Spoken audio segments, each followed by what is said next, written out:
Hello, dear friends. Well, I thought that I had shared everything. I thought that there was nothing that was left in my past that I wanted to be transparent about. And then I remembered somehow I left out my drunken college years. And I'm grateful to share this with you because it really is a very different me. A very different human being was in operation during my drunken college years from high school to college. So let's say from when I was about 16 years old to 25 years old. So that's what I'm going to be sharing, my drunken college years and many of the things that I did that just were not in integrity, that are not in alignment with the way that I am today and that I want to just share. As you know, what I'm doing in this series is sharing everything inside of me that I've been guarding and hiding, anything that I haven't wanted people to know, anything that, would harm an image, just being fully open and transparent. I'd like to remind you that I'm not doing this from a place of guilt or shame, a place of have to or should, a place of duty or responsibility, a place of right or wrong. No, this is a practice of coming into full transparency, a place of deep truth and integrity, and me being my most authentic and genuine self. I believe if I release it all, I share the truth, that I can live the many decades ahead I have, or maybe not many, but the potential decades that I have ahead in a place that I am of service, having opened my mind and being a human being that has nothing to guard and nothing to hide. So that's what I'm going to be sharing today. Now, if you haven't yet, before listening to this video, I really would encourage you to watch the introduction to this series because that shares why I'm doing this. And the why is very, very important. So if you haven't watched that video, please do. I welcome you to. Let's start by taking a deep breath together.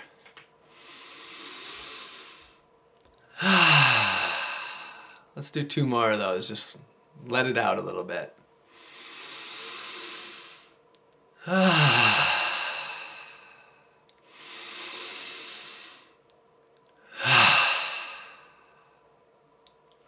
I'm grateful to be on this journey with you, and I want to start by sharing that some of my drunken early days, well, I'm lucky to be alive, I would say.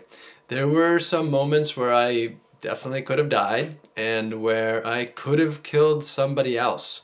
And I did a lot of really, I want to say stupid stuff, but you know what? I'm not going to say that because that would be me judging other college students who are doing the same thing today, and I'm not going to call them stupid. I don't think that's the most productive thing to do. So I did a lot of things that were damaging to my safety, to my health, that were detrimental to the people around me, and that did not live up to a level of integrity that I match to today. That's the way that I'm going to put it. I started drinking alcohol in about 9th grade, and in 9th grade, or in my high school years, I pretty quickly got into the drinking culture where it was you drank to get drunk. And from an early time, I was testing my physical body while being drunk. And, it was this environment of just trying to, I don't know, we were experimenting and trying to be somebody, and one of the ways that we were doing that, finding ourselves, was through drinking, and through drinking heavily in a way that altered our minds and resulted in us doing things that we never would have done if we were sober. I'm going to move right to my college years because that's when the drinking really started to get destructive. I went to University of Wisconsin-La Crosse, and when we drank, a lot of us, I'm going to try to speak in I instead of we. However, the culture that I was a part of was one where we drank with the intention of blacking out. like a lot of the times we didn't consider the night successful unless we blacked out. And this wasn't just the guys. There was a lot of girls or women that were also drinking to black out. This was the culture that we were in. And I think there were even some drinks that we made that were called like blackout. UW-La Crosse is a party college, and the town itself had one of the highest per capita bars, so the most bars per people of anywhere in the entire United States. So this was an extremely drinking culture. This is, I would say, UW-La Crosse and La Crosse was up there in a state that's already a very drinking culture state. I remember there being a lot of times where, as a man, if you weren't drinking a beer, people would just be like, "Where's your beer?" Whether it was fishing or watching football, it was very much a beer-oriented state. A lot of alcoholism, a lot of people abusing alcohol, a lot of people blacking out. And the culture that I was in was one of taking it to the extreme. What I started to experience in university is that I had very little self-control when it came to how much that I would drink. We were influenced by some of the movies of that time, and a movie that I remember, for example, was Old School, and Will Ferrell, one of his alter egos was Frank the Tank, and he said something like, when it hits, just when it hits the lips, it's just like it would transform him. And that was the same experience that I had. When the alcohol hit the lips, it went from 0 to sometimes blacking out within a couple hours. It was something that many of us loved. We admired it. We respected it. The next day after getting blackout drunk, one of the things that I found the most joy in was talking to my roommates and my friends and finding out what I did last night. And I wasn't the only one. Many of us enjoyed that. It was part of this attitude of being cool by not caring. And I took that to an extreme. I would say I was more extreme than the majority of my peers. And I've always been a fairly extreme person, and so I took alcohol to the extreme, very much so. Now, freshman year, I actually earned the nickname from a friend of Durr. I don't want to use the word earned, actually. I started to be called Durr by one of my, fellow peers who lived on the same floor and me in the dormitory hall that I lived in. And the reason he called me Durr is because I was doing stuff that was considered so incredibly stupid. Now, part of that was because I enjoyed this game of coming across as stupid. I found it to be really fun, and again, it was kind of cool to be stupid. So I was acting in a way that was one that resulted in one person calling me Durr, and that becoming a nickname that I would say many of my peers called me for multiple years. And to have the nickname Durr, that could be incredibly embarrassing for me to share with you. And one of the reasons that I'm okay with sharing that is showing where you can start from and where you can get to.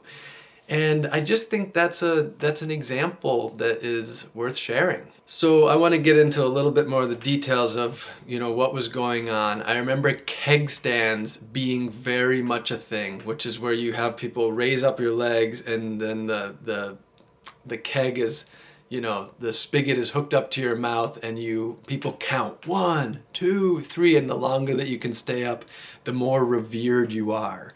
There was I remember even one night there being a duck bong, which was a plastic ornamental lawn duck where you took off one of the feet and then cut a hole in the beak, and then you could fill that up with beer, and doing a duck bong, out in the streets. There was beer pong and jello shots and drinking games. You know, we loved this stuff. One of my go-tos was a 1.75 liter bottle of Fleischmann's vodka, which I think was around $15 or so, and could get you drunk many times for very little money. In fact, you know, a lot of the bars would sell $1 drinks. So it was really designed around mass consumption, and I really bit into it or drank into it. I would buy a lot of kegs. That probably started about sophomore year. I had a fake ID around that time, and I would go to the store and buy kegs, and I loved throwing keggers. It was like one of my favorite things to do. I would go to the library and just be talking to people and inviting them to the kegger over the weekend. I lived for that. I thrived on throwing parties and parties that were around binge drinking. I would get so drunk that when I woke up to go to class the next day on Fridays, because I didn't drink Monday, Tuesday, Wednesday, or Sunday. It was just Thursday, Friday, and Saturday nights. Thursday was considered basically the weekend. It was called Thirsty Thursday. So on the mornings when I would go to class afterwards on Friday, I'd get so drunk the night before that I'd actually wake up and still be drunk and go to class drunk. I remember that there was lots of puking. Sometimes it would be like trying to drink so much that I would not be able to hold it down and then puke it up. I would do this thing where I'd have a stein beer, which is, I think there's like 2.5 beers in a stein, and I would slam one stein and then I would slam another stein back to back, which is about 5 beers. There were times when I would do like 5 shots of hard alcohol right at once. And in the most extreme circumstances, I would sometimes drink like 30 beers and drink, 10 shots of alcohol. That was the most extreme, but we're talking about easily 10, 20 plus drinks in an evening, in a night. And then there were times when I would say a few times when I actually like woke up having thrown up like in my bed. There were numerous times when I woke up and I had actually peed myself like in my sleep. So I was inebriating myself to the point where my bodily functions were not really existing, and where my body was like, you have to get this out of you. It was a very extreme level of inebriation. Now, one of the things that I would do when I was drunk is I would get into this desire to test my body, or almost I would say abuse my body. And I would actually, for the fun of it, for the joy of it, I would wind up my fist all the way back and punch myself right in the forehead. And it was like a party trick. I absolutely loved to do it. It got a lot of reaction out of people. Some people thought it was awesome, and other people just thought it was the stupidest thing. But it was certainly enjoyable enough that I made a multiple year habit of that. And that is what led to 2 separate people in college actually punching me in the head because I probably suggested it, and them actually breaking their hand right over my head. And one of my friends actually broke both of his hands over my head in the same night, trying to like knock me out by punching me right in the head. I remember at a party senior year, putting on a helmet and running full speed that I could into a fence and just torpedoing myself into the fence and smashing to the ground. I remember that same year there was a toilet out on the curb, and picking up that toilet and actually throwing it at a friend just for fun. I wasn't angry, I wasn't mad, I considered that to be fun. And that was one of those moments, ceramic can really cut someone that fortunately he ducked. But that could have been really, really bad. So that's what I'm saying when I did some things that I'm really, really really lucky that people didn't get severely injured, which there was some injuries, which I'll talk about. There was a whole lot of just pranks. Like, what we would do is we would mess with people. I remember one time picking up a plastic garbage can when we were walking down the street and just putting it right over the top of someone's head and then just pushing them to the ground. And that was considered funny by a lot of people. To some people it was considered nuisance, but to a lot of people it was funny. This was the stuff we were watching on the internet. There was, I'm taking full responsibility for all of my actions, completely. I take responsibility. I'm sharing these because they are my actions and I take responsibility. At the same time, I'm sharing the culture in which I was learning from and taking a part of. And there was, in this college party scene, this was a pretty standard thing for a lot of people, even though I took it to a next limit. Somehow there was this finding fun in breaking things and trashing things. And I can't say why it was, but I can just say that it was something that we were doing. I remember one time freshman year being drunk and for some reason just sort of trashing my own room. Sophomore year, I remember getting an underage and I went back to the house and I threw an ottoman at the wall and broke a big hole in the wall. It was never, to my recollection, it was never anger. It was just this way of expressing by breaking and throwing stuff. Sophomore year, I remember stealing some road signs with flashing lights. Me and a friend were coming home from a party and we had these under our hands. We were carrying them home and the police, they stopped and they got us, and it was just like, we were just stealing these road signs. It was just something to do. One of the most extreme things that this wasn't actually so much extreme in itself, but the potential repercussions were, I was in Madison and actually chose to take a fire extinguisher from one apartment building, I believe, and in another apartment building I actually extinguished it in an elevator. And there was actually people, the fire chief were seeking, this was I believe a highly illegal thing to do, and there was actually an attempt to find the people that did this, and it was something that me and the people that I was with managed to evade at the time. I remember getting picked up and smashed through a beer pong table, and all of the cups just coming up and landing upon me, and it being hilarious. It was, to me, it was just one of the most awesome things to reflect back on for multiple years after that. I remember about junior year, I was in Spain and I was pretty drunk, and I was on a one-story building, and I decided to run and jump off of it and try to clear over some concrete, and I smashed my leg right onto a curb and really injured my foot. It wasn't broken, but it was highly injured. Where I look back with remorse is not the things that I did to my own body, but when I came close to harming others, or when I did harm others, or when I broke other people's stuff. There were occasional times when you'd be coming home from a party or maybe the bar, and there would be a bicycle, and I would just take the bicycle and ride it home and steal it, basically. But there was this thing where when you were drunk, your actions weren't the same when you were sober. It was like, if you're drunk, it's not stealing the bicycle. Only if you're sober would it be stealing the bicycle. So there was just this incredible disconnect, some sort of incredible moral disconnect that could be made when drunk, when drinking large amounts of alcohol.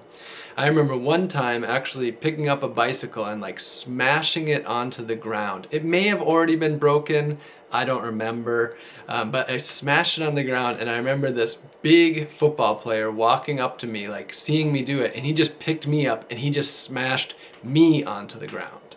The irony of me being someone who actually stole a bicycle, or maybe multiple bicycles, in my earlier years. I mean, considering who I am now and my relationship to bicycles and how my bicycles have been stolen sometimes and how I've interacted with people. The irony that I drunkenly stole bicycles in my, very early 20s is just, it's just, I don't know, ironic.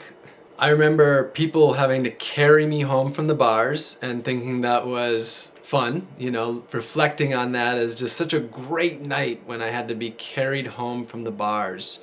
One morning, I actually woke up in a bed in a really nice home, which was not where I would usually be as a college student, and being so confused. And this guy walked by, and an older guy, and he said that I was walking home from the bars and I had my thumb out, but I was following my thumb and just like swaying. I was hitchhiking, but I was just like following my thumb. He actually took me to right by my house, and we sat there for an hour and a half, and apparently I didn't even recognize my own house sitting right outside of it. So the next morning I woke up and just no idea where I was at his house. I remember one time on spring break just waking up on the dance floor, in this like packed dance floor, and just being like pinned up inside of there, and just waking up, standing up. I think one of the things that I remember in university where I was the most ashamed was one time I must have been totally blacked out because I didn't even know I was ever at this place.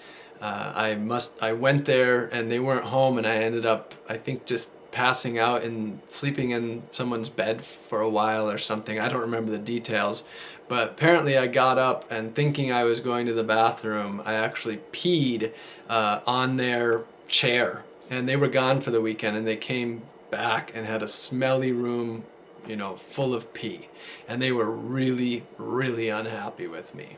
This dwindled, from freshman, sophomore, junior year. By senior year, it had dwindled quite a bit, but I still found myself making some mistakes. It was senior year, or actually maybe the half of my second senior year. Me and a friend were just goofing around, drinking in the living room, and he was on top of me kind of wrestling, and I just grabbed at something, and there was a blender, the top of a blender, and I grabbed it and just smashed it over his head. And well, next thing you know, he's dripping blood down upon me, and he has to go. Well, we end up taking him to the emergency room.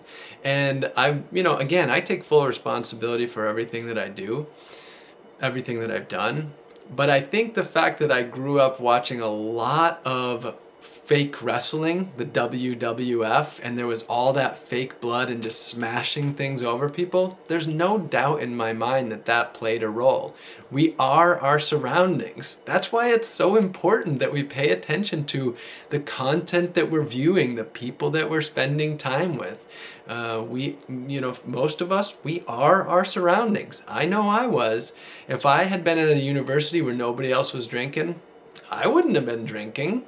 If drinking wasn't so incredibly cool, I certainly wouldn't have been doing it.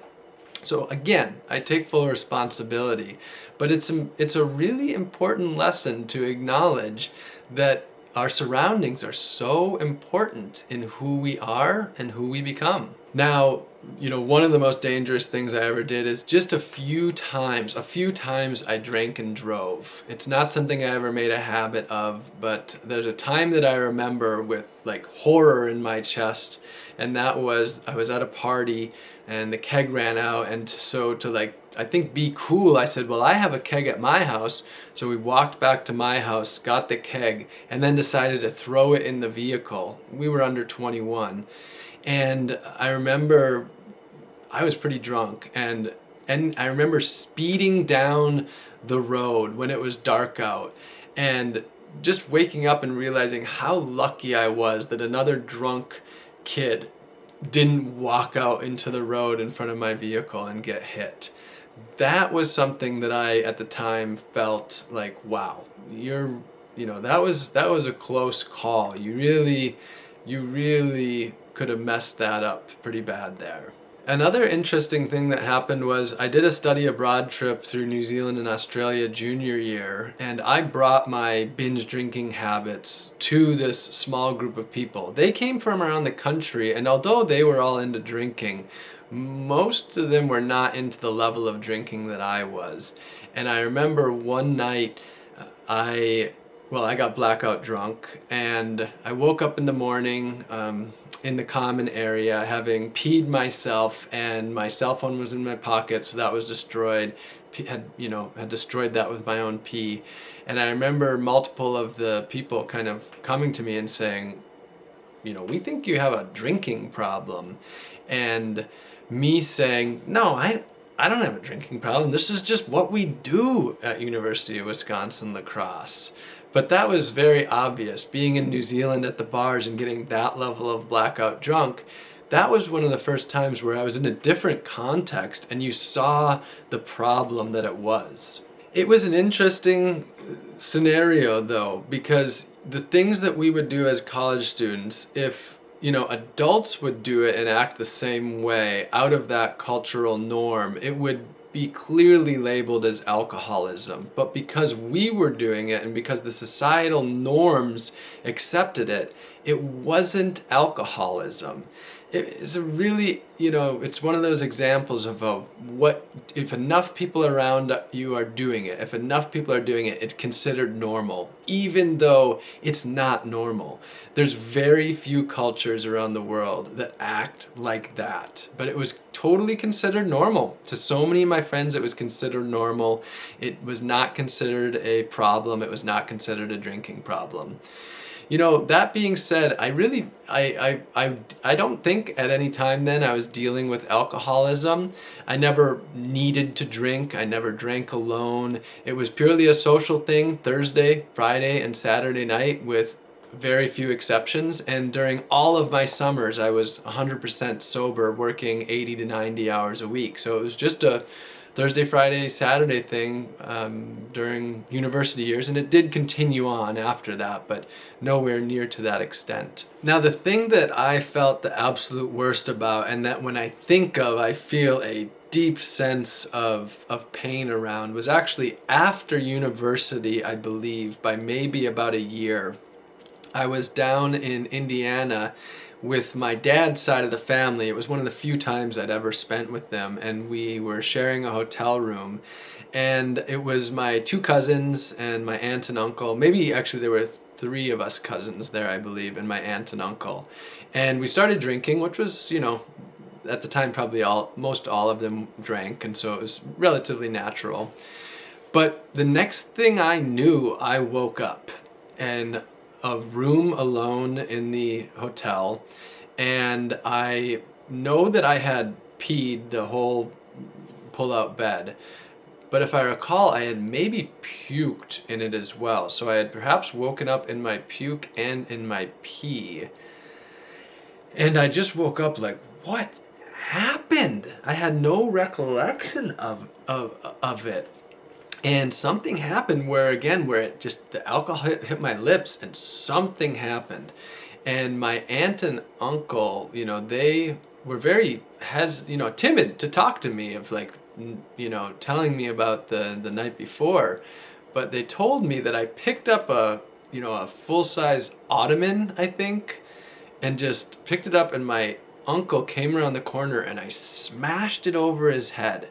And this was stuff that we would do as college students, and was again considered pretty fun and normal in my circle.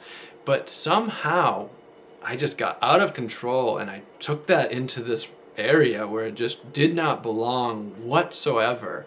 And they said that I was trying to convince them all to let me go to the alcohol store and buy more hard alcohol when I was already blacked out. And I just felt so ashamed, I think, so embarrassed. I just so out of control. And they definitely thought maybe he has a problem. There's definitely alcohol problems in my dad's side of the family, plenty of it.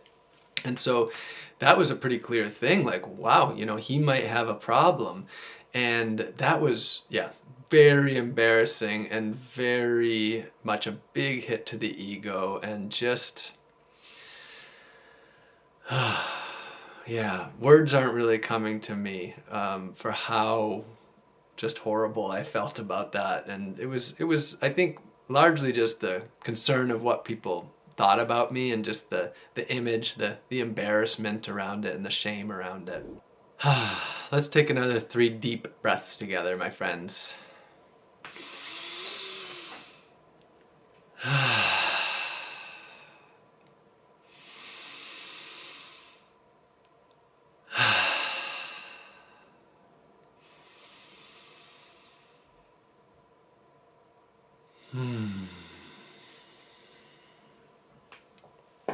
I've got some hot herbal tea here.